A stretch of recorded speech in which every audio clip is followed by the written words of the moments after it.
Este segmento es presentado por Stellarbet, donde juegan las estrellas. La expresidenta Michelle Bachelet está jugando uno de los partidos de su vida en estos momentos. Hay gente que dice que no tiene ninguna chance, hay otros que yo he escuchado que plantean que tiene todas las chances, y enfrentó una exigente jornada de 3 horas. Estuvo ante la Asamblea General de la ONU, respondió preguntas de los 193 Estados miembros para defender su candidatura a la Secretaría General del organismo. Estos se llaman los diálogos interactivos y marca un hito clave en el proceso de selección. Es complejo el escenario de la exmandataria, quiero preguntarte tu opinión, porque compite sin respaldo del gobierno chileno, lo has comentado en esta misma mesa, y bajo cuestionamientos internacionales sobre idoneidad. De hecho, esta pregunta anteriormente la vuelvo a hacer después de este contexto. ¿Cuáles son las reales chances de que Verónica Michelle Bachelet Jeria llegue a ser la secretaria general de las Naciones Unidas? O sea, chances tiene. A ver, ella compite esencialmente contra Ginspan de Costa Rica y contra Grossi, Rafael Grossi. Ambos tienen antecedentes. Hay una cosa que corre en contra de Ginspan. Ella es judía. Es judía y es, conservadora judía. Y eso le va a jugar en contra porque va a ser vista como la candidata de Netanyahu. Aunque no sea cierto, digamos. No podemos decir que sea así, pero esa va a ser la imagen que se va a proyectar. Y hoy hay pocos países con peor imagen en el concierto internacional que Netanyahu, o sea, que Israel. Y pocos líderes con peor imagen que Benjamín Netanyahu, que sigue con su campaña en Gaza, en el Líbano y en Irán.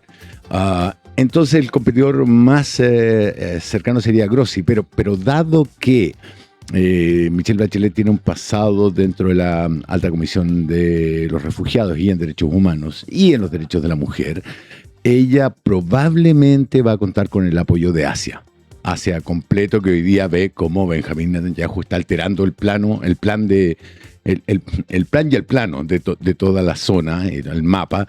Entonces ella podría contar con el apoyo de Francia, que se ha opuesto a la guerra. De Gran Bretaña no sé qué tanto llegará ahora la alianza, la extinta OTAN, pues ya está dando sus últimos pataleos, pero sí de China, probablemente de Rusia, y quedaría la oposición de Estados Unidos, que no sé, puede que se incline por Grossi. Lo que pasa es que esto tiene un sistema muy diplomático, muy coreográfico. La Asamblea recomienda y dentro del Consejo de Seguridad se decide normalmente por consenso, no recuerdo, un veto, pero el veto no tiene por qué ser explícito, se negocia adentro.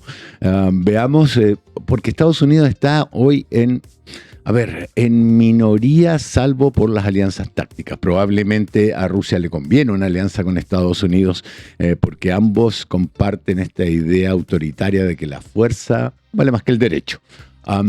China probablemente, que tiene sus propios intereses, que en algún momento criticó a Michelle Bachelet por su informe de los derechos humanos en China, podría ser más proclive porque,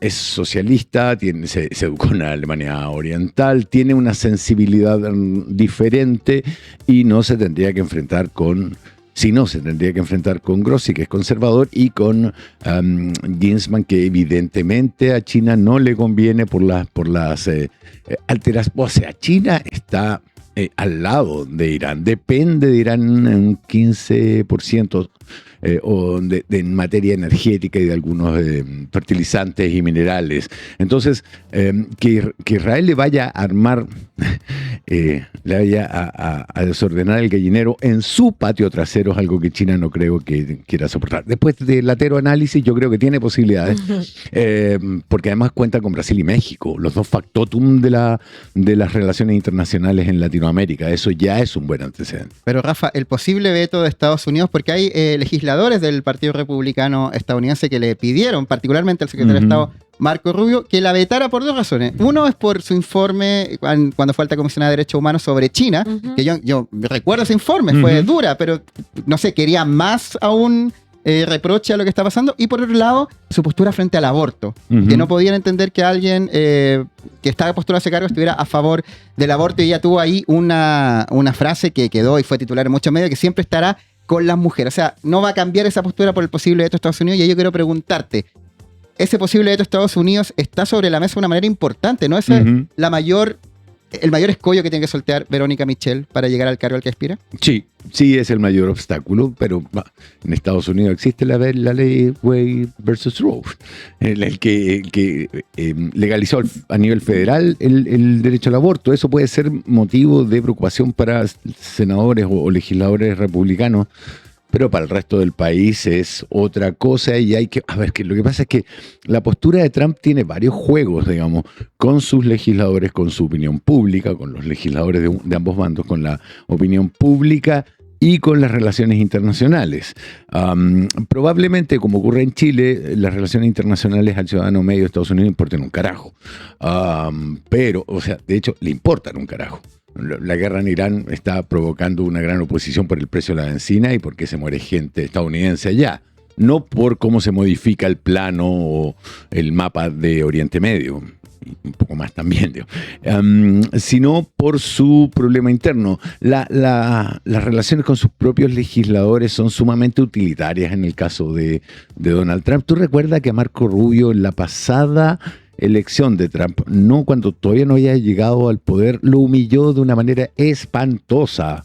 Espantosa porque Marco Rubio repitió una respuesta y él lo miró y dijo, ahí está de lo que yo hablo. Políticos que en realidad se aprenden respuestas de memoria y no saben enfrentar los problemas de la gente. Entonces, esa relación puede ser muy utilitaria y depende de lo que él logre negociar con Rusia. Acuérdate que Donald Trump negocia y presenta como un triunfo cualquier negociación, cualquiera. Lo hizo con Ucrania, lo hizo con Irán e Israel en la guerra de los 12 días del año pasado, y lo ha hecho ahora, donde pese a estar sufriendo una derrota en todo término, una guerra que debería durar 2 semanas y ya va para la 7ª, día 47 de la guerra, él puede negociar. Si el punto es quiénes se van a poner del lado de Michelle Bachelet. China, yo creo que ante el otro escenario podría optar por Michelle Bachelet. Francia, yo creo que también. El problema es Gran Bretaña y Estados Unidos, que van a ver cómo les conviene, y Rusia también, que tiene una relación súper utilitaria con la ONU, a la cual consideran un organismo en proceso de descomposición, básicamente por sus propias acciones. Rafa, y respecto a quienes no se pusieron del lado de Michelle Bachelet, sin ir más lejos, nuestro propio gobierno, ¿cierto? El presidente José Antonio Kast no le dio su apoyo. Quiero preguntarte respecto a las declaraciones de la propia Michelle Bachelet, que dijo que no le impactaba para nada, no impacta para nada porque las razones de quitarme el apoyo son razones políticas, señaló, y también preguntarte que a raíz de esto también se abrió una investigación contra funcionarios chilenos que estarían apoyando la candidatura de Bachelet en la ONU. Entonces, primero, ¿qué te parece que Michelle Bachelet haya dicho que las razones por no apoyarla son políticas? El presidente dijo que no, recordemos que habían dicho que eran muchos candidatos, Bachelet dice que son solo 4, y que la Cancillería haya abierto una investigación en contra de quienes estarían apoyando la candidatura de Michelle Bachelet. A ver, parece obvio que es político, mejor dicho, es obvio que es político, digamos. El presidente Kast considera que la ONU no cumple con sus funciones, ¿ok?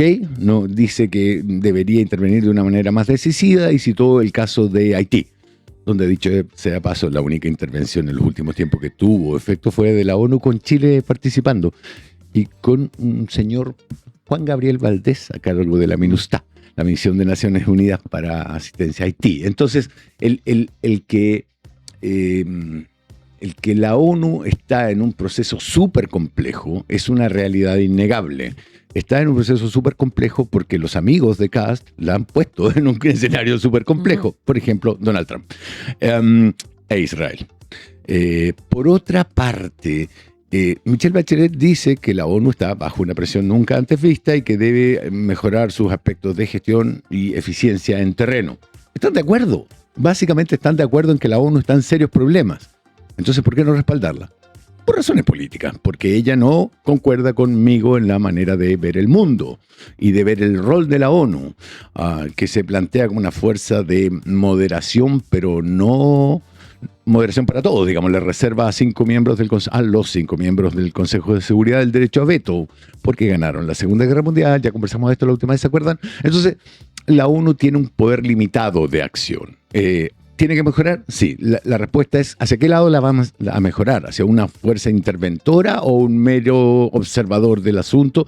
¿O le vas a dar el paso a esta Junta por la Paz que creó Donald Trump, donde cobra por entrar, donde él es su presidente vitalicio? Entonces, la razón es política y no hay nada de malo en aceptarlo. La posición de Chile tiene que ver con su política, con su ideología. Una palabra muy linda.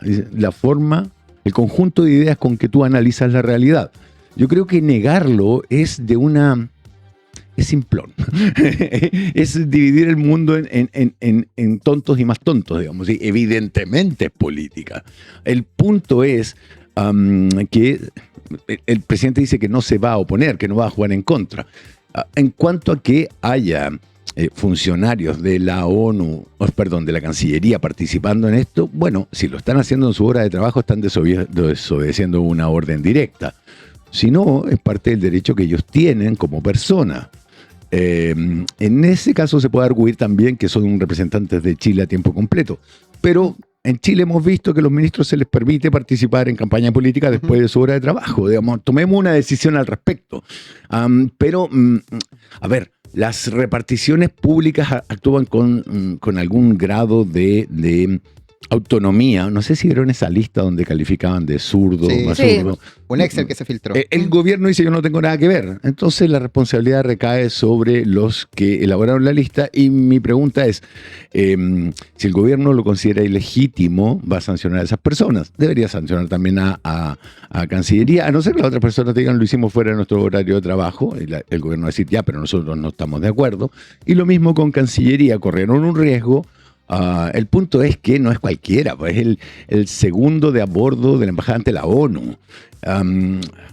Los gobiernos en general tienden a poner en la Cancillería, en algún puesto, a alguien con simpatías políticos, en algún puesto de alto nivel, desdeñando la carrera política, la carrera diplomática.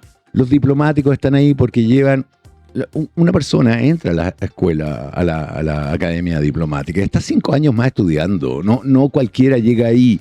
Y yo creo que, y no es un error de Kast, pasó con el gobierno anterior, digamos, no sé si decirle sindicato, pero las agrupaciones dentro del mundo diplomático, siempre, cuando entras a la conversación más chica, te dicen, no, pero... mira quién nombraron acá, mira quién nombraron allá, y no escuchan las razones diplomáticas. Eso tiene una razón, digamos, los gobiernos confían más en sus políticos que en sus diplomáticos y en este caso el choque es evidente. Es evidente porque al gobierno no le interesa que Michelle Bachelet llegue allá. No le interesa. No es que se abstenga. No le interesa. Lo considera un problema más que una solución. ¿No le interesa y no quiere? ¿O ya me puse...? No quiere, pero es diferente no querer hacer algo para que ello no ocurra, digamos. Pero que no quiere, si quisiera... A ver, este no es un asunto de gobierno, es un asunto de Estado. ¿Me entiendes? La lucha contra el SIDA no es un problema de un gobierno, es un problema de un Estado. La lucha contra la polio fue un movimiento estatal, la alfabetización, son políticas de Estado. Llegar a tener más influencia en el concierto internacional es una política de Estado, no le corresponde a un solo gobierno. Se supone que hay una continuidad. Siempre se nos dice que hay una continuidad. Aquí no la hay. No la hay porque no le gusta, probablemente no quiera, yo creo que no quiere, porque a ver, lo que hace es darle prestigio a una persona que probablemente es su mayor enemigo político en la historia reciente. Yo creo que Boris también se va a ganar un papel ahí con el tiempo. Y por supuesto que no quiere elevar el nivel de su adversario político.